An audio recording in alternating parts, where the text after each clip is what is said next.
जी हाँ, हमारा मकसद सिर्फ जानकारी सामने रखना है, किसी पक्ष का समर्थन करना या खंडन करना नहीं। स्रोत में जो है वो बताना है। ठीक है, तो चलिए सीधे इस पड़ताल में उतरते हैं। तो फिल्म का जो मुख्य पात्र है विष्णु दास, वो एक गाइड है। हाँ, और कहानी ये है कि उसके पिता ने भी कथित तौर पर ताजमहल के रहस्यों पर काफी शोध किया था। अच्छा, और ये विष्णु दास जो है वो कोर्ट जाता है, एक PIL मतलब जनहित याचिका दायर करता है। जी, ताकि वो जो 22 बंद कमरे हैं, उनका सच और ताजमहल की असली कहानी क्या है, वो सामने आ सके। और यहीं से मतलब फिल्म का जो मुख्य विवाद है वो शुरू होता है। हाँ, बिल्कुल।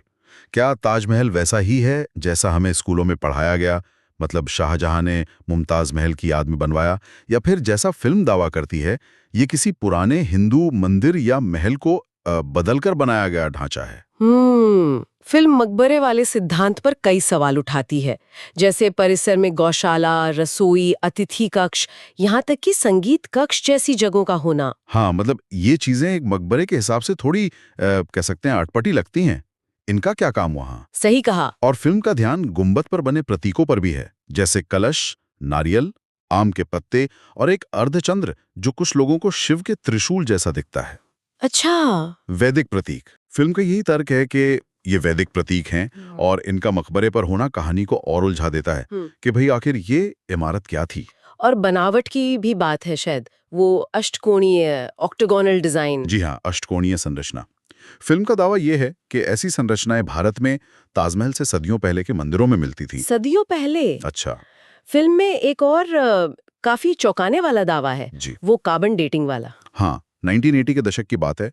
कहा गया है कि पीटर विलियम्स नाम के किसी व्यक्ति ने यमुना किनारे के एक लकड़ी के दरवाजे का सैंपल लिया था जी। और उसकी डेटिंग से ये पता चला, फिल्म के अनुसार, कि लकड़ी ताज बनने से करीब 300 साल पुरानी थी। अरे 300 साल? जी। हालांकि ये भी कहा गया है कि ये सब अवैध रूप से किया गया था और बाद में वो दरवाजे कथित तौर पर हटा दिए गए। हटा दिए गए। तो ये एक ऐसा दावा है जो अगर सच हो तो मतलब पूरी कहानी बदल सकती है। बिल्कुल। फिल्म कुछ गवाहों का भी जिक्र करती है, जैसे कोई मिस्टर राव। हाँ, मिस्टर राव का दावा है 1959 में कि उन्होंने किसी बंद कमरे में अष्टवासु की मूर्ति देखी थी। और एक योगेश भट्ट का जिक्र है जिनका दावा है कि वो उस कार्बन डेटिंग वाले सैंपल लिए जाने के वक्त मौजूद थे। अच्छा, और वो इतिहासकार टैवनियर की बात, उनकी यात्रा विवरण पर भी सवाल उठाया गया है। जी, फिल्म तारीखों और जगहों में कुछ विसंगति बताकर टैवनियर के ताजमहल निर्माण देखने के दावे पर भी प्रश्न चिन्ह लगाती है। और वो शाहजहां के फरमान, उनमें क्या है? फरमानों का जिक्र है। फिल्म के अनुसार जयसिंह को भेजे गए फरमानों में संगमरमर मंगाने की बात तो मिलती है, लेकिन साफ तौर पर ताजमहल बनाने का जिक्र नहीं है, ऐसा फिल्म का कहना है। तो ये व्याख्या भी एक विवाद का बिंदु है। पर ऐसा तो नहीं है कि फिल्म सिर्फ एक ही तरफ की बात कर रही है, वो जो स्थापित इतिहास है उसके तर्क भी रखती है। हाँ, बिल्कुल रखती है। फिल्म में वो पक्ष भी दिखाया गया है कि शाहजहां ने मुमताज के लिए बेपनाह मोहब्बत में इसे बनवाया। टाइवर्नियर की किताब ट्रैवल्स ऑफ इंडिया में निर्माण का जिक्र है और वो 1630 के दशक के फरमान जो संगमरमर लाने से जुड़े थे, उन्हें निर्माण की शुरुआत का सबूत माना जाता है। और एक चिंता भी दिखाई गई है फिल्म में, शायद कि अगर इतिहास की ये कहानी बदली जाती है तो इसका पर्यटन पर और शायद समाज पर क्या असर पड़ेगा। जी हाँ, ये व्यवहारिक चिंता भी फिल्म में उभरती है। सामाजिक सद्भाव बिगड़ने की आशंका का जिक्र भी है। फिल्म में कहानी सिर्फ इतिहास के इर्द गिर्द नहीं घूमती, इसमें कुछ सामाजिक और राजनीतिक पहलू भी दिखते हैं, है ना? बिल्कुल। जो मुख्य पात्र है विष्णुदास, जो सच सामने लाने की कोशिश कर रहा है, उसका विरोध होता है, उसे सस्पेंड किया जाता है, धमकियां मिलती हैं। और इतिहास लेखन में पूर्वाग्रह का मुद्दा भी उठाया गया है, मतलब कैसे मुगल इतिहास को ज्यादा जगह मिली या अत्याचारों का वर्णन भी सिलेक्टिव रहा है। हाँ, फिल्म इस तरफ भी इशारा करती है। बख्तियार खिलजी द्वारा नालंदा विध्वंस का जिक्र आता है और कुछ विचारधाराओं पर इतिहास को अपने हिसाब से तोड़ने मरोड़ने के आरोप भी फिल्म में लगाए गए हैं। ये दिखाता है कि इतिहास की व्याख्या कितनी संवेदनशील हो सकती है।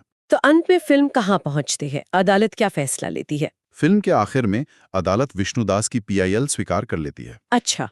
और एक अहम फैसला ये होता है कि कोर्ट इतिहास की किताबों में बदलाव करने और मंदिरों व दूसरे जरूरी स्मारकों को सिलेबस में शामिल करने का आदेश देती है। लेकिन ताजमहल पर उसका क्या होता है?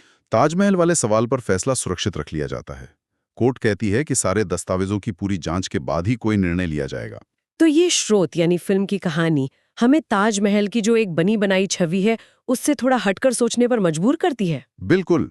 ये स्थापित तथ्यों पर सवाल खड़े करती है और एक वैकल्पिक नजरिया सामने रखती है। हाँ, ये स्रोत इस बात पर जोर देता है कि इतिहास कितना जटिल हो सकता है और कैसे जो कहानियां हम सुनते आए हैं उन्हें भी चुनौती दी जा सकती है और दी जाती रही है। जी हाँ, फिल्म में जो दावे हैं, चाहे वो कार्बन डेटिंग हो, प्रतीकों की व्याख्या हो या भरमानों का मतलब, वो एक अलग दृष्टिकोण पेश करते हैं।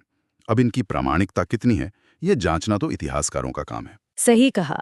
ये चर्चा ताजमहल की खूबसूरती या उसके सांस्कृतिक महत्व को कम नहीं करती, बल्कि हमें उसके इतिहास की परतों और उससे जुड़े रहस्यों के बारे में और ज्यादा सोचने पर मजबूर करती है। बिल्कुल। और अंत में सवाल तो बना ही रहता है कि किताबों में लिखी कहानी और लोगों के मन में उठते सवालों के बीच असली सच कहाँ है, और क्या वाकई उन 22 बंद दरवाजों के पीछे कोई अनकहा इतिहास छिपा है।